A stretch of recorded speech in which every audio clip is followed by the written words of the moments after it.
Hello दोस्तों, welcome back to my channel. Radha Krishna. Radha Krishna यह भगवान कृष्ण और उनकी परम प्रिय राधा रानी का संयुक्त रूप है।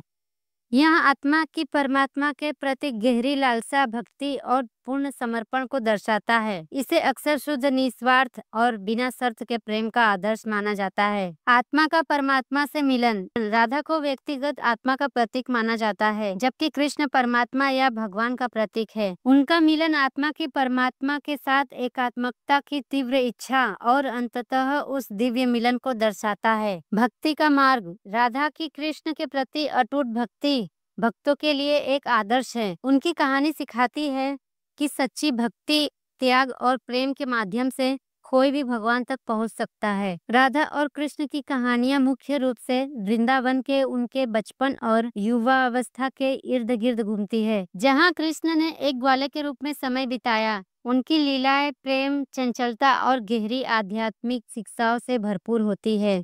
कुछ प्रसिद्ध कहानियां इस प्रकार है।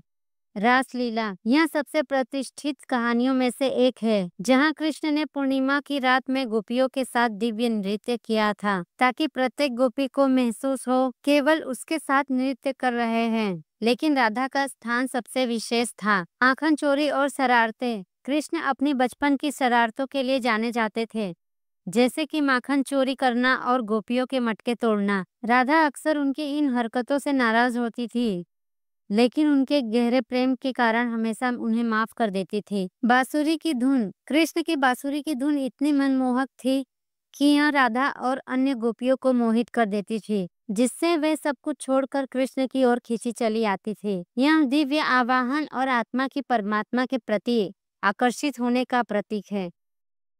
राधा का विवाह। हालांकि राधा और कृष्ण का प्रेम आध्यात्मिक और शाश्वत था। पौराणिक कथाओं में अक्सर उल्लेख किया गया है कि कृष्ण के वृंदावन छोड़ने के बाद राधा ने एक अलग ग्वाले आयान से विवाह किया था। यह भौतिक विवाह से परे उनके आत्मिक संबंध की गहराई को दर्शाता है।